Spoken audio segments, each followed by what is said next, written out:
Yo, what is up guys? It's Pedro here, and in today's video I will be talking about why I think the Washington football team should not extend guard Brandon Scherff and why I think they could possibly even trade him if the right deal presents itself. So if you guys are new, make sure to subscribe for Washington and NFL content. Also hit that like button and turn on those notifications. It really helps out the channel a ton. And also go ahead and check out WinView, link in the description. Let's get right into the video.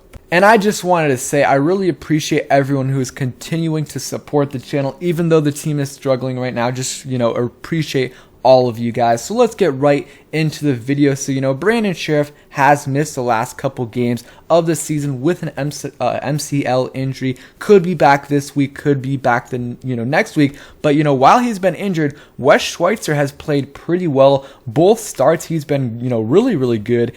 And, last year filling in as a starter, when Scherff was out, and then once he took that job at left guard, he played solid. Like, he was a good starter in the NFL, and that brings up the question, should the Washington football team even extend Brandon Scherff after this season? Brandon Scherff, we offered him to be the highest paid guard in NFL history this past offseason. He declined. I mean, that's like $17 million a year. We probably offered him around that, and it, looks like he declined, or yeah, he did decline, and his asking price is probably $18 million a year. And, my answer to the question if we should extend him or not is no, unless he brings down that, asking price by a lot. I don't really see a, big reason to, re-sign him. I'll read this tweet right here from Al Galdi, and he says, Brandon Scherff has, been out for 18 games out of 54 games since the start of the 2018 season. That's 1/3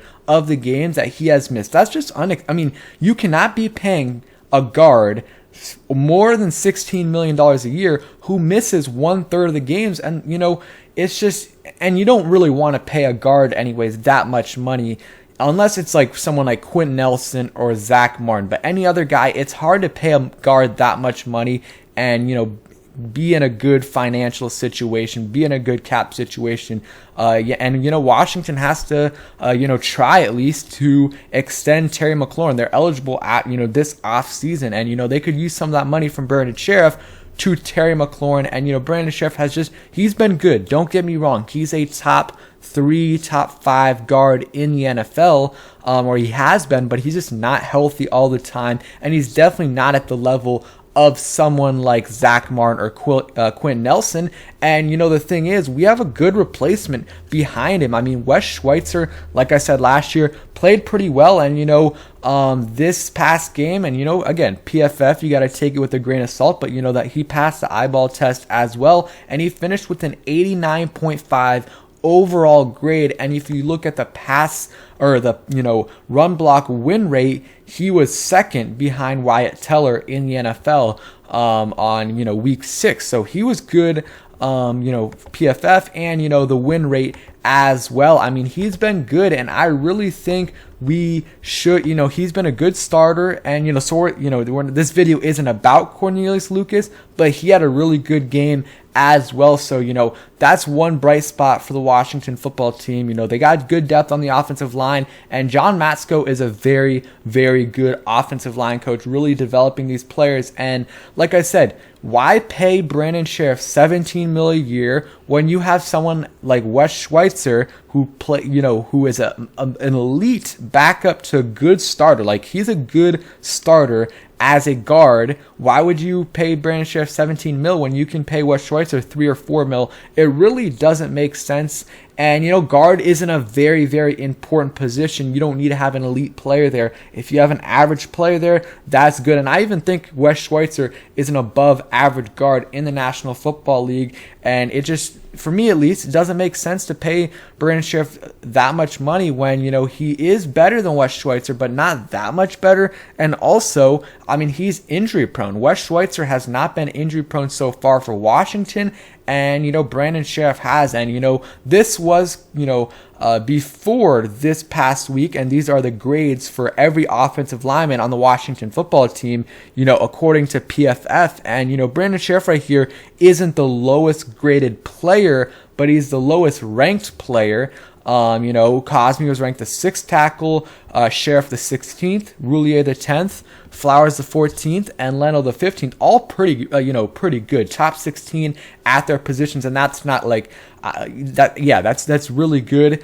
And Brandon Scherff's the lowest ranked here, and not saying he's been bad this year. He's had some penalties that have cost us, but when you have someone Wes Schweitzer who's playing at a pretty good level, I think you should pay him instead of paying Brandon Scherff. And also, you can even consider, I really don't think the market for someone like Brandon Scherff at the trade deadline is going to be very high. But if you could get a 3rd round pick, maybe a 2nd round pick, then I would do it. If it's anything less than a 3rd round pick, there's no reason to do it, because you're going to get a, you're going to get a compensatory pick for Brandon Scherff once he leaves. So if you get a 3rd and a 7th, a 3rd and a 6th, then you might as well just go ahead and do that, because really, there's still time in the season. There's still 10 weeks, but the future, it just doesn't look great in terms of their chances of making the playoffs this year. So, you might as well get the assets that you can. And if you can get a 3rd and a 5th round pick for Scherff, I would consider doing. And I know people in the comments are going crazy, like, he's an all-pro guard. Teams will give up a 1st round pick or a 2nd round pick. I don't think teams will give up a 1st round pick, because he's they're going to be trading for him. They're going to get him for like 8 weeks of the season, and it's a super high, cap hit, because he's on the franchise tag. So I don't even know if all these teams can afford him. He's injury prone, and they're only having him for a certain part of the season. So maybe a team would give up a 2nd if they can guarantee that they extend him right away once he signs. But unless that happens, I don't see us getting much for him. So I don't really know if a trade makes sense. We'll see. We'll see. I think they'll stick it out with Brandon Scherff for the rest of the year, and I think they probably should do that unless they get a great offer. But I don't think they should spend all that money on Brandon Scherff this offseason when you have a good replacement in Wes Schweitzer, and Eric Flowers has been good on the left side, and then you also have Sadiq Charles, who can play guard, and I think he can play at a solid level. And then also, if you want to pay Terry McLaurin, it's going to be hard to do that and pay others if you're paying Brandon Scherff a bunch of money. Same thing if you want to try to get a deal done with Payne, Montez Sweat. Those deals are coming up very, very soon. And if you want to pay those guys, it's going to be hard to do so when you're, getting Brandon Scherff, the highest paid guard in NFL history, or in the NFL right now. So that's just me. I want to hear what you guys have to say. Do you think the Washington football team should pay Brandon Scherff what he was asking for, which is, 17 plus, at least $16 million, but realistically $17 million or more per year? And, how are you feeling about the offensive line this year? I'm really encouraged. It looks like Sam Cosme might be our franchise tackle, whether that be at the right side or the left side, because he could switch. He played left tackle in college, and the way he's playing like a 1st round pick, and it's great. Even though he's a 2nd round pick, he's been probably the best tackle in this rookie class, him and Slater, but he's the highest graded player. And we'll see. Hopefully he comes back from his injury soon. And then really, really good moves. Most of all the big offseason moves this offseason by the Washington football team, they haven't worked out yet.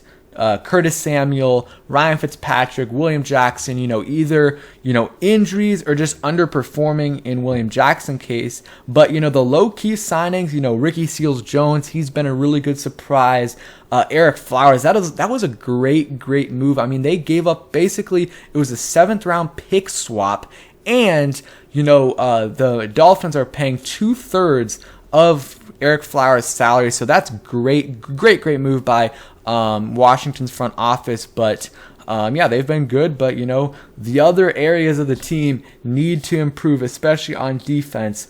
if we want to get anywhere this season. So thank you guys for watching. Hope you guys enjoyed the video. If you did, please hit that like button, subscribe if you guys are new, and turn on those notifications so you never miss a video. Peace, guys, and let me know any video suggestions you guys have for me in the next few days, and if it's too early to do a mock draft. See you guys later.